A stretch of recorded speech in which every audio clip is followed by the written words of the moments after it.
Hello student, this is class 9, lesson number 1, part 2, video French Revolution. Okay, so we will study how middle class are growing and further.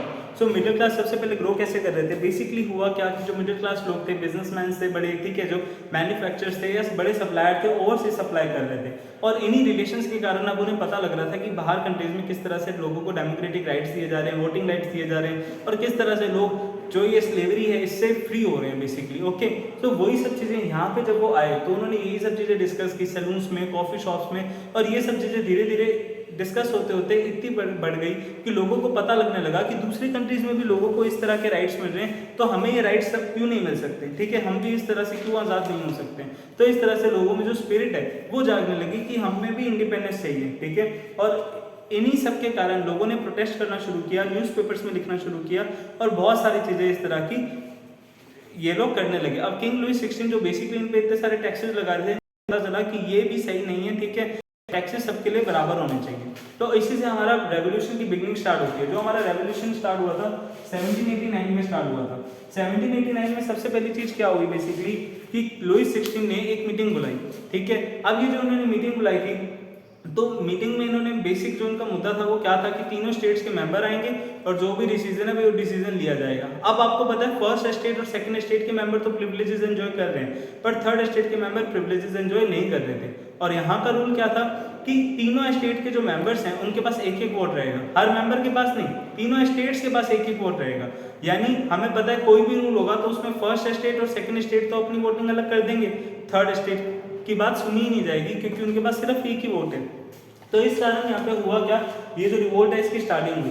पहली बार जो first state है उसके 300 लोग आए थे, second state जो है उसके भी 300 लोग आए थे इस मीटिंग में, और जो थर्ड स्टेट है हमारा उसके 600 लोग यहाँ पे आए थे। क्योंकि थर्ड स्टेट से जो वुमेन्स थी और जो पीजेंट्स थे, आर्टिशियंस थे, उनको आना अलाउड नहीं था, इसीलिए बेसिकली थर्ड स्टेट से 600 जो लोग हैं वो किस लिए आए थे, अलग अलग जो बिजनेसमैन थे, लिटरेचर्स थे, जो पढ़े लिखे लोग थे, वो सब यहाँ पे आए थे थर्ड स्टेट को रिप्रेजेंट करने। अब जब ये सारे यहाँ पे आए तो थर्ड स्टेट ने कहा भाई इक्वल वोटिंग राइट्स के लिए आप सबको एक हर पर्सन को जो असेंबली में उसको एक वोट का राइट दो। तो इससे क्या हुआ, फर्स्ट और सेकंड स्टेट के पास भी 600 वोट्स हैं और थर्ड स्टेट के पास भी 600 वोट्स हैं। ओके, तो इक्वल राइट्स के लिए बेसिकली इन्होंने क्या काम किया, इन्होंने यही डिमांड की कि भाई हमें भी 600 मतलब पर पर्सन 1 वोट आप दे दीजिए, ठीक है, हर स्टेट को, तो जो भी वोटिंग होगी वो इक्वली हो जाएगी सबके लिए। पर इन्होंने ऐसा नहीं किया और इस कारण गुस्से में आकर जब इनकी बात यहाँ पे नहीं मानी गई तो ये जो पूरा थर्ड स्टेट के लोग थे ये सारे वहां से बाहर निकल गए और वहां से चले गए, ठीक है, वहां से ये बाहर निकल गए। ये लोग अपने साथ 40,000 लेटर्स लाए थे ताकि ये क्या कर सके, सबको शो कर सके कि भाई देखिए हमारी ये प्रॉब्लम है, हमारे जो थर्ड स्टेट के लोग हैं जो इतने टैक्स पे कर रहे हैं उनकी ये प्रॉब्लम है। पर इनकी कोई भी बात उस समय सुनी नहीं गई थी, ठीक है। अब इसके बाद अगली चीज आती है, इन लोगों ने क्या किया कि जब इनकी बात सुनी नहीं गई तो इन्होंने भाई अपना एक ग्रुप बनाया और इन्होंने डिसाइड किया कि हम एक नेशनल असेंबली बनाएंगे। 20 जून की ये बात है, 20 जून को ये एक वर्सेलिस नाम की जगह पे इकट्ठे हुए। तो वर्सेलिस क्या था, एक बहुत बड़ा टेनिस कोर्ट, वर्सेलिस जो हमारा फोर्ट है तो वर्सेलिस में एक बहुत बड़ा टेनिस कोर्ट था, तो उसमें ये सब इकट्ठे हुए और इन्होंने खुद की नेशनल असेंबली बनाई और डिसाइड किया कि हम यहाँ का कॉन्स्टिट्यूशन चेंज करवा के रहेंगे, हम नया कॉन्स्टिट्यूशन फ्रेम करवा के रहेंगे, ठीक है। अब इसी के साथ साथ इनके कुछ लीडर्स भी बने जिन लीडर्स ने इनको आगे बढ़ने की स्पीच दी और बेसिकली इनको मोटिवेट किया हम किस तरह से एक साथ मिलके आगे चीजों को और अच्छा कर सकते हैं, ठीक है। अब देख सकते हैं अगली चीज यहाँ पे क्या होती है। अब जो किंग है उन्होंने बेसिकली जब ये लोग क्या सब लोग एक दिन परेशान हो गए, बहुत ज़्यादा ठंड थी, प्राइजेस बढ़े हुए हैं सब चीज़ों के, ठीक है, प्राइजेस कम हो नहीं रहे हैं और वैसे भी लोगों ने नेशनल असेंबली बनाई नहीं, डिसाइड कर ही लिया था। तो उस समय जुलाई का टाइम था, ठीक है, जून में इन्होंने नेशनल असेंबली बनाई है और 14 जुलाई को इन्होंने डिसाइड किया कि अब हम रोड्स पे आ जाएंगे और अब हम इनके खिलाफ रिवोल्ट करना स्टार्ट करेंगे बेसिकली। तो किंग ने ऑर्डर किया अपने ट्रूप्स को कि भाई तुम मार्च करो जाके, मतलब सारे ट्रूप्स है ना रोड्स पे आ जाओ और मार्चिंग करो, ठीक है, मारने को नहीं कहा, मार्चिंग करने को कहा था। पर इनमें र्यूमर क्या फैल गया कि बेसिकली किंग ने सबको ऑर्डर कर दिया अपने गार्ड्स को कि इन सबको मार दो, ठीक है, ओपन फायरिंग कर दो, इन सबको मार दो जो कर रहे हैं। तो अब इन लोगों में डर फैला, तो उस इन्होंने क्या किया, सब इधर उधर बिखर गए और आर्म्स की तलाश करने लगे, हथियारों की तलाश करने लगे, हथियारों की तलाश में गए गवर्नमेंट ऑफिस में और अलग अलग जगह पे जाके हथियारों की तलाश इन्होंने अपनी शुरू कर दी। अब इसी के साथ साथ यहाँ पे एक जगह थी जिसका नाम था बेस्टाइल।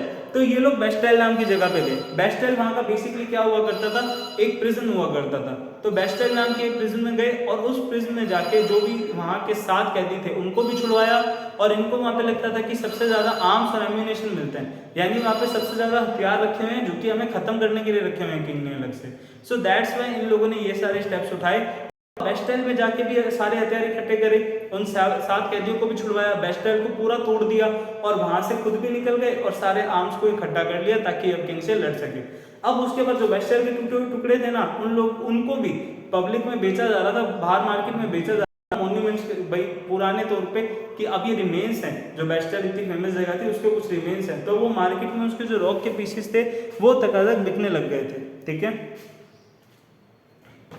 इसके बाद अब अगली चीज आती है कि भाई ये सब चीजें होने के बाद किंग लुइस को पता चल गया था अब कुछ नहीं हो सकता, तो उन्होंने बेसिकली क्या किया, नेशनल असेंबली को कहा कि ठीक है हम कॉन्स्टिट्यूशन मानेंगे और तुम्हारे लिए कुछ ना कुछ काम करेंगे और साथ ही साथ तुम्हारी बात जरूर मानेंगे। ठीक है, अब क्या था, इन्होंने बेसिकली रूल पास किए। तो रूल पास करने का मकसद इनका बेसिक यही था कि फेडरल सिस्टम को खत्म करना है। ठीक है, और इसी के साथ टैक्सेस हैं वो सब पे इक्वली लगाने हैं। तो अब जो क्लर्जीज थे, क्लर्जी कौन थे, जो चर्च के मेंबर, उनको भी ये टैक्सेस पे करने के लिए कहा गया और साथ अपने जो प्रिविलेजेस है उनको छोड़ने के लिए कहा गया। तो प्रिविलेजेस छोड़ने के कारण, तो ये सारी चीजें इकट्ठी करने के कारण नोबल से, क्लर्जी से, इनको फ्रांस को क्या बेनिफिट हुआ, जैसे हमारे यहाँ पे इनकी यूनिट है, जैसे यूएसए का डॉलर होता है, रुपीज होते हैं, तो इनकी यूनिट है, तो इनको $2 बिलियन की प्रॉपर्टी मिली। फ्रांस की जो गवर्नमेंट थी, किंग था, उनको $2 बिलियन की प्रॉपर्टी मिल गई। किस कारण, क्योंकि भाई अब नोबल्स और क्लर्जी से तो उनकी प्रॉपर्टी छुड़वा रहे हैं जो उन्होंने एक्स्ट्रा प्रॉपर्टी लेके रखी है। तो देखो उनके पास कितनी ज्यादा प्रॉपर्टीज थी, $2 बिलियन, और जबकि इनके ऊपर लोन हुआ था उस समय। ठीक है, तो इस तरह से बेसिकली क्या हुआ, हमें पता चलता है इस तरह उन्होंने किंग का सामना किया और आखिर में से इन्होंने अपने रूल्स को एप्लीकेबल कराया, अपनी जो बात है वो मनवानी चाहिए। अब इसके बाद और आगे बढ़ते हैं कि किस तरह से नया कॉन्स्टिट्यूशन फ्रांस में फ्रेम हुआ। तो 1791 में जो नेशनल असेंबली थी, उन्होंने अपना कॉन्स्टिट्यूशन ड्राफ्ट करना पूरा कर दिया था।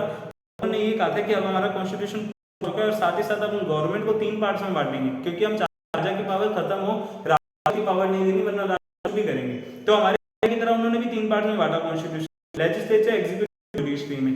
तीनों अलग अलग, तीनों के पास इक्वल पावर, तीनों अलग अलग काम करेंगी। एक कोई गलत काम करेगा तो दूसरा उसको हटाने की पावर रखता है। ठीक है, इसी के साथ साथ अब उन्होंने और भी राइट्स देना चाहिए कि भाई राइट लीव, ठीक है, राइट टू जो हमारा लाइफ होता है, तो राइट टू लाइफ दिया, right to speak, right to expression और राइट टू वोट, जो कि सबसे बड़ा राइट था उस समय, राइट टू वोट, उसको वोट करने का अधिकार मिला। इसी के साथ जो उनको बर्थ से प्रिविलेज दिए जाते थे, भाई ये जो फर्स्ट स्टेट के लोग हैं, बर्थ से प्रिविलेजेस इसको एकदम खत्म करने का बोल दिया कि ये एकदम खत्म कर दिया जाए, ऐसा कुछ भी। अब जो प्रिविलेजेस मिलेगी सबको अपने वर्क के अकॉर्डिंग मिलेगी, जो वर्क करेगा उसे अकॉर्डिंग। तो 1791 में जो हमारा ये कॉन्स्टिट्यूशन नया स्टार्ट हुआ, तो इसमें बेसिकली क्या किया गया, सिटीजन्स को 2 पार्ट्स में बांटा, एक्टिव सिटीजन्स और पैसिव सिटीजन। क्या कहा, जो एक्टिव सिटीजन्स हैं वो कर सकते हैं, पैसिव नहीं कर सकते। अब पैसिव कौन कौन थे, ऐसे जो तो 25 ईयर्स से कम है, ठीक है, या फिर वुमेन्स सिटीजन्स में डाल दी गई थी, और ऐसे जो 20 ईयर्स से ऊपर है बट वो अर्निंग नहीं कर रहे, यानी कि वो इतनी भी कैपेसिटी नहीं है कि 3 दिन की जितनी लेबर होती है टैक्स पे कर सके, तो उन सबको पैसिव सिटीजन में डाल। और एक्टिव सिटीजन जो 25 हैं, खुद की प्रॉपर्टी है और साथ 3 दिन की लेबर के बराबर टैक्स पे कर रहे हैं, तो सिर्फ वही पैसिव सिटीजन है और उन्हीं को वोट करने का राइट। ये यहाँ पे रूल गया था फ्रांस में। ठीक है, नेशनल असेंबली ने अपना खुद का कॉन्स्टिट्यूशन लॉन्च किया था और वुमेन्स को इन्होंने बहुत गलत किया कि सबको पैसिव सिटीजन्स में डाला।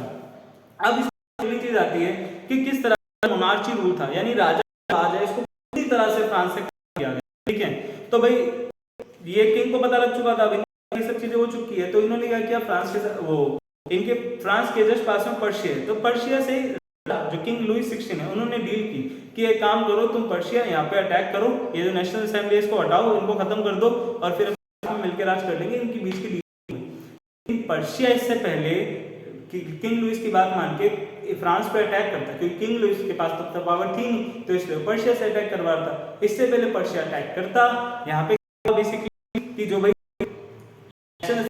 उन्होंने करा मीटिंग की और वोटिंग की, ये काम करते हैं, पर्शिया और अटैक करते हैं, इन दोनों में इस तरह का राज है और यहाँ पे खत्म करने की पावर रखते हैं, तो इन पे अटैक करते हैं और उन्होंने अटैक किया और लड़ाई में जीत। तो यानी कि का जो प्लान था ना, उसमें फ्लॉप हो गया। वो से अटैक करवाना चाहता था और इधर इन लोगों ने पहले डिसाइड कर लिया कि हम पर्शिया पे अटैक करेंगे, ऑस्ट्रिया पे दोनों पे अटैक करेंगे और इस तरह से जो इनका रूल है इसको ये खत्म करते चले गए। अब यहाँ पे जो इंपॉर्टेंट चीज आती है वो एक वर्ड आता है जैकोबिन क्लब। जैकोबिन क्लब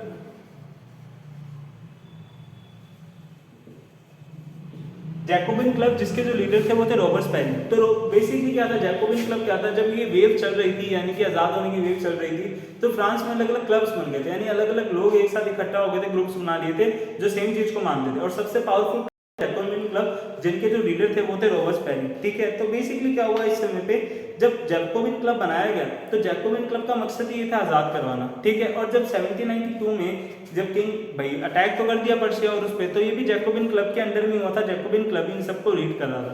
अब इसी के साथ साथ सबको पता लगता जा रहा था कि भाई अभी भी प्राइसेस हाई हैं, सप्लाई में बहुत कम है, तो पहले तो किंग को हटाओ। तो किंग को हटाने के लिए इन्होंने क्या किया कि 10 अगस्त को बेसिकली एक पूरा क्राउड जो का महल है उस महल में और किंग को और उनकी फैमिली को इन्होंने बंदी बना लिया। ठीक है, यानी कि इनको एक तरह से जेल में डाल दिया और इसके बाद डिसाइड किया गया कि किंग जो भी भाई चीजें हैं वो सारी देखी जाएगी और इनको कोर्ट में देखा जाएगा कि इनको पनिशमेंट देनी है या नहीं देनी। और इसके बाद ही इन्होंने अपना जो रूल है 25 प्लस वाला रूल था वो भी इन्होंने चेंज किया। ठीक है, उस रूल को क्या कहा कि भाई अब 25 प्लस नहीं 21 प्लस के जितने भी लोग हैं वो सब वोटिंग कर सकते हैं। ठीक है, चाहे वो कोई भी पर्सन हो, चाहे उसके पास प्रॉपर्टी है चाहे वो नहीं है, तो 21 प्लस वाले लोग आप वोटिंग कर सकते हैं, सब लोग, चाहे वो टैक्स दे रहे हैं नहीं दे रहे, प्रॉपर्टी है नहीं है, डजंट मैटर। ठीक है, और इसी के साथ साथ यहाँ पे पनिशमेंट दी जाती थी फ्रांस में। वो पनिशमेंट क्या थी, बेसिकली गुलिटन की पनिशमेंट होते थे उसको। डॉक्टर गुलिटन ने एक मशीन बनाई थी जिसमें आपने टीवी में देखा होगा बेसिकली कि दोनों हाथों को करके और बीच में रख के और ऊपर से आती है वो पूरी गर्दन को देती है, मतलब जो हेड होता है बिल्कुल अलग हो जाता है। ठीक है, तो ये पनिशमेंट दी जाती थी उस समय। तो किंग लुइस को भी 1792 में यही पनिशमेंट दी गई और साथ ही साथ 1793 में इनको एग्जीक्यूट कर दिया गया, इनको मार दिया गया गुलिटन की पनिशमेंट से। ठीक है, और इनको कई टाइम जेल में भी रखा था। और साथ ही साथ इनकी जो प्रिंसेस की क्वीन थी उनको भी यही पनिशमेंट दी गई। ठीक है, और उनकी फैमिली को भी जेल में रखा गया था। उन पे भी ये सारे चार्जेस प्रूव हो गए थे कि हाँ भाई ये लोग गिल्टी हैं। किसके लिए, देशद्रोह के लिए, इन्होंने देशद्रोह किया था। ठीक है, दूसरी खुद ही पे अटैक करने के लिए कहा था, इसलिए इनको बड़ी ये पनिशमेंट मिली थी। अब इसके बाद आता है एक जो हमारा वर्ड है जो चैप्टर में मेन आएगा, उसको बोलते हैं region of terror. Region of terror basically region of terror मतलब है एक ऐसा समय जिस समय मतलब बहुत ज्यादा खौफ फैल गया था। ये समय था 1793 से 1794 का। तो बेसिकली इस समय क्या हुआ रीजन ऑफ टेरर के समय कि भाई जो रॉबर्ट्सबेरी थे उन्होंने अपनी पावर्स को इतना बढ़ा लिया था कि अब वो क्या कहते हैं कि जो भी जिस पे भी शक हो कि वो दुश्मन है तो उसको मार दो। ठीक है, उसको गिल्टन की सजा दो और उसको मार दो, खत्म करो, अरेस्ट कर लो उसको। तो रीजन ऑफ टेरर यही 1 साल का समय था जब रॉबर्ट्सबेरी ने ये सारी चीजें करना